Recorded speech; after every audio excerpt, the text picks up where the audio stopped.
ಎಲ್ರಿಗೂ ನಮಸ್ಕಾರ. ಗೆಳತಿ ಯೂಟ್ಯೂಬ್ ಚಾನಲ್ಗೆ ಮತ್ತೊಮ್ಮೆ ಸ್ವಾಗತ. ಆಷಾಢ ಅಮಾವಾಸ್ಯೆ ಬಗ್ಗೆ ಸಾಕಷ್ಟು ಮಾಹಿತಿಯನ್ನ ತಿಳ್ಕೊಂಡ್ರಿ. ಅಮಾವಾಸ್ಯೆ ತಿಥಿ ಯಾವಾಗ ಪ್ರಾರಂಭ ಆಗುತ್ತೆ, ಯಾವಾಗ ಮುಕ್ತಾಯ ಆಗುತ್ತೆ, ಯಾವ ರೀತಿ ಆ ದಿನ ನಾವು ಪೂಜೆ ವ್ರತಗಳನ್ನ ಮಾಡಬೇಕು ಅನ್ನೋದನ್ನ ತಿಳ್ಕೊಂಡಿದ್ದೀರಾ. ಕೆಲವರು ಈಗಾಗಲೇ ಲಕ್ಷ್ಮೀ ವ್ರತಗಳನ್ನ ಮಾಡಬೇಕು. ಪದ್ಮಾವತಿ ಅಮ್ಮನವರ ವ್ರತ ಆಗಿರಬಹುದು, ವೈಭವ ಲಕ್ಷ್ಮಿ ಪೂಜೆ ಆಗಿರಬಹುದು, ಅಲ್ಲದೆ ನಿಂಬೆ ಹಣ್ಣಿನ ದೀಪಾರಾಧನೆ, ಶಕ್ತಿ ದೇವತೆಗಳಿಗೆ ಈ ರೀತಿಯ ವ್ರತಗಳನ್ನ ಶುರು ಮಾಡಬೇಕು ಅಂತ ಎಲ್ಲ ರೀತಿ ಸಿದ್ಧತೆಗಳನ್ನ ಮಾಡ್ಕೊಂಡಿದ್ದೀರಾ.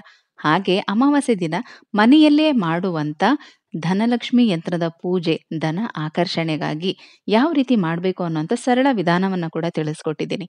ಅದರ ಜೊತೆಗೆ ಹೊಸ ವೀವರ್ಸ್ಗಳು ಸೂರ್ಯನಿಗೆ ಅರ್ಘ್ಯವನ್ನ ಯಾವ ರೀತಿ ಅರ್ಪಿಸ್ಬೇಕು ಅದನ್ನು ಕೂಡ ತಿಳಿಸ್ಕೊಡಿ ಅಂತ ಕೇಳಿದ್ರು. ಇದೇ ವಿಡಿಯೋದಲ್ಲಿ ಯಾವ ರೀತಿ ಅರ್ಘ್ಯವನ್ನ ಅರ್ಪಿಸ್ಬೇಕು ಅನ್ನೋದನ್ನು ಕೂಡ ತಿಳಿಸ್ಕೊಟ್ಟಿದ್ದೀನಿ. ಅದರ ಜೊತೆಗೆ ಯಾರಿಗಾದ್ರೂ ಈ ಶುಕ್ರವಾರ ಅಮಾವಾಸ್ಯೆ ದಿನ ಈ ರೀತಿ ಪೂಜೆಗಳನ್ನ ಮಾಡೋದಕ್ಕೆ ಸಾಧ್ಯ ಆಗ್ಲಿಲ್ಲ ಅಂತಂದ್ರೆ ಮುಂದೆ ಬರುವಂತ ಆಷಾಢ ಪಂಚಮಿ ದಿನ ಅಮೃತ ಲಕ್ಷ್ಮಿ ವ್ರತವನ್ನ ಮಾಡಬಹುದು.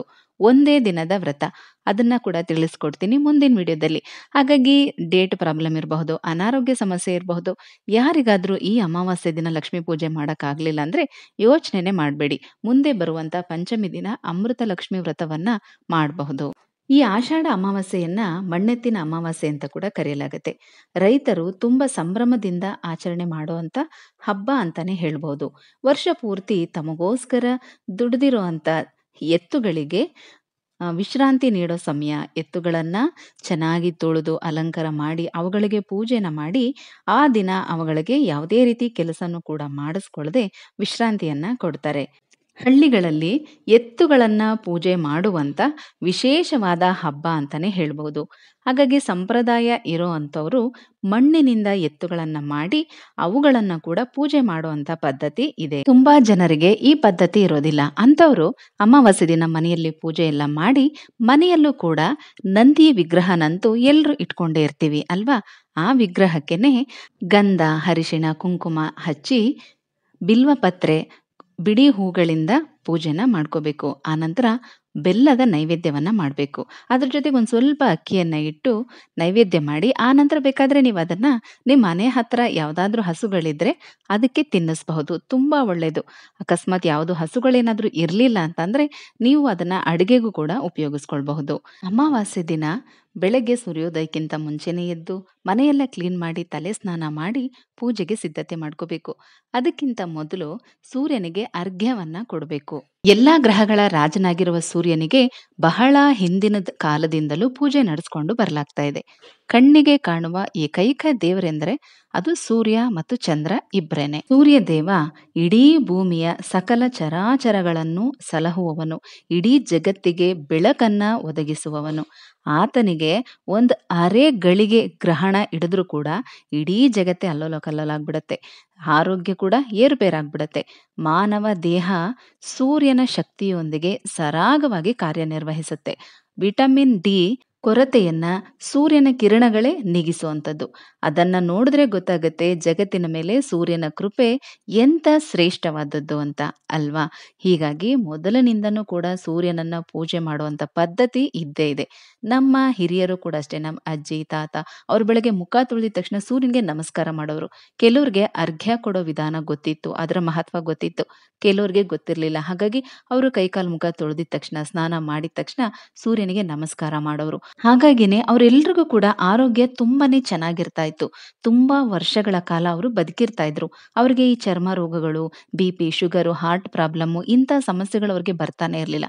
ಈಗಂತೂ ಸಣ್ಣ ಪುಟ್ಟದಕ್ಕೆಲ್ಲ ಡಿಪ್ರೆಷನ್ಗೆ ಹೋಗುವಂಥದ್ದು, ಈ ಥರದ್ದೆಲ್ಲ ಸಮಸ್ಯೆಗಳು ಹೆಚ್ಚಾಗಿ ಕಾಡ್ತಾ ಇರುತ್ತೆ. ಇಂಥದ್ದೆಲ್ಲದರ ನಿವಾರಣೆಗಾಗಿ ನಮ್ಮ ಮನಸ್ಸು ಮತ್ತು ಆರೋಗ್ಯ ಯಾವಾಗಲೂ ಚೆನ್ನಾಗಿರ್ಬೇಕು ಅಂತಂದ್ರೆ ಸೂರ್ಯನಿಗೆ ಅರ್ಘ್ಯವನ್ನ ಕೊಡಬೇಕು. ಅರ್ಘ್ಯ ಅಂದ್ರೆ ಏನು ಅದನ್ನು ಕೂಡ ವ್ಯೂವರ್ಸ್ ಒಬ್ರು ಪ್ರಶ್ನೆ ಕೇಳಿದ್ರು.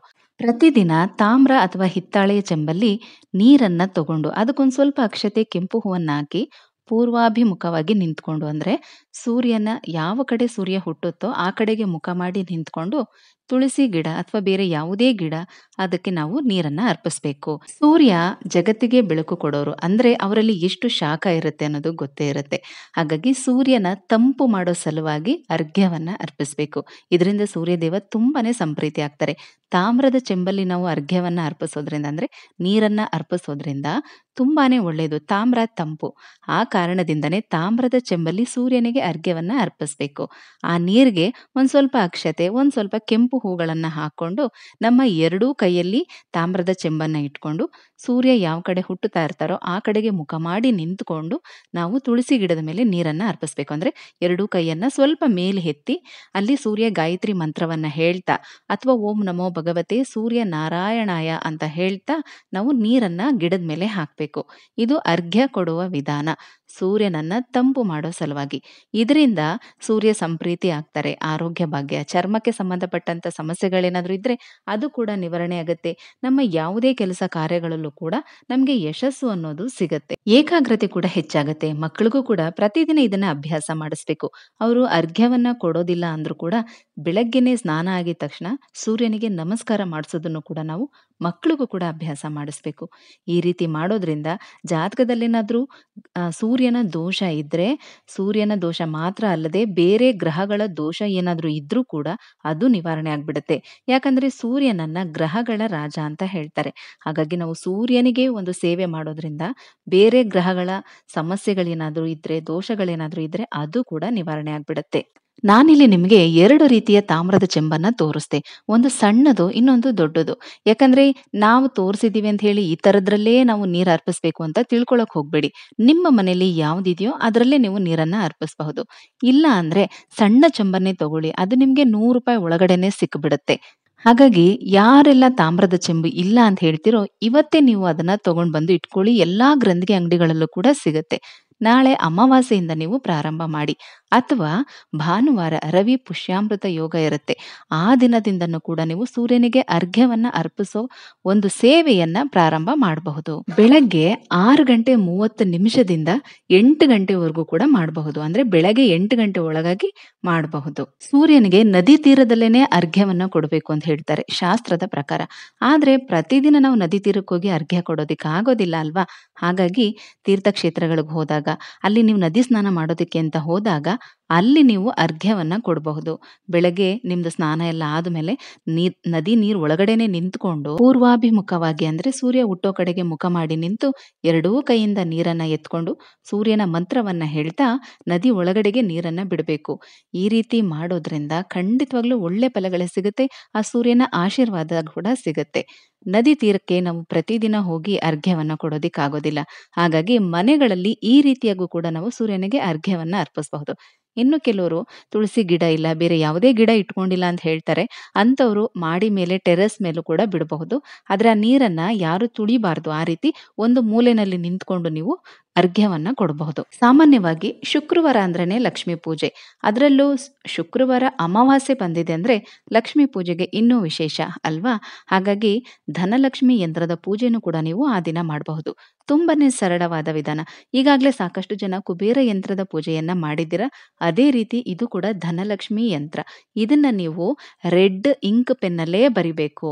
ದಯವಿಟ್ಟು ಬೇರೆ ಇನ್ಯಾವುದೇ ಬಣ್ಣನ ಉಪಯೋಗಿಸಬೇಡಿ. ನನಗೆ ಸಿಗದೇ ಇರೋ ಕಾರಣ ಬ್ಲಾಕ್ ಪೆನ್ನಲ್ಲಿ ಬರೆದು ತೋರಿಸ್ತಾ ಇದ್ದೀನಿ. ಚಿಕ್ಕದಾಗಿ ಒಂದು ಬಿಳಿ ಹಾಳೆಯನ್ನ ವೈಟ್ ಪೇಪರ್ ಅನ್ನ ತಗೊಳ್ಳಿ. ಈ ರೀತಿ ಬಾಕ್ಸ್ ಅನ್ನ ಹಾಕಿ ನಂಬರ್ಸ್ ಅನ್ನ ಬರ್ಕೋಬೇಕು. ನೀವು ಕುಬೇರ ಯಂತ್ರದ ಪೂಜೆ ಯಾವ ರೀತಿ ಮಾಡ್ತಿದ್ರೋ ಅದೇ ರೀತಿ. ಆದ್ರೆ ಇದಕ್ಕೆ ಕಾಯಿನೆಲ್ಲ ಏನು ಇಡೋದ್ ಬೇಕಾಗಿಲ್ಲ.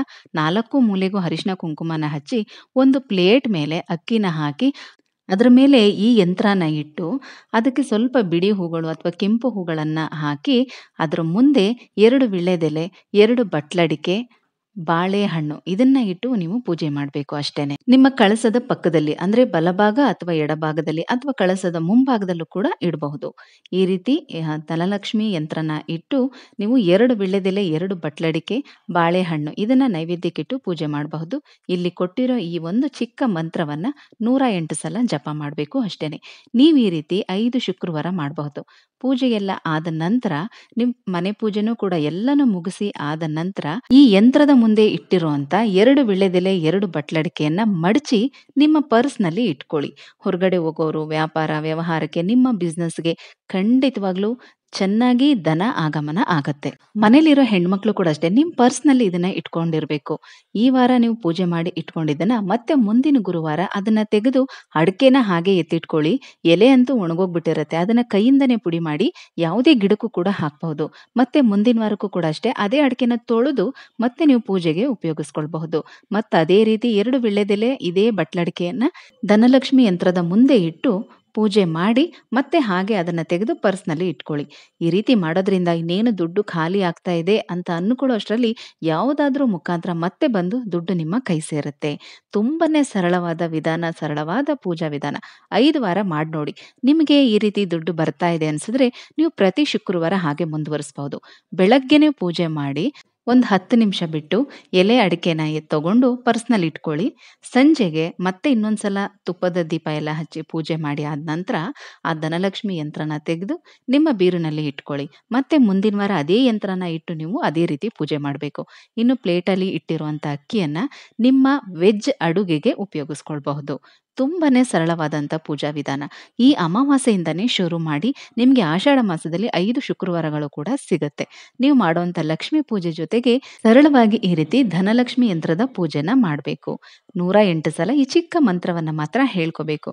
ಈ ಶುಕ್ರವಾರ ಯಾರಿಗಾದ್ರೂ ಪೂಜೆ ಮಾಡೋದಕ್ಕೆ ಸಾಧ್ಯ ಆಗ್ಲಿಲ್ಲ ಅಂದ್ರೆ ಬೇಜಾರು ಮಾಡ್ಕೊಳ್ಳೇಬೇಡಿ.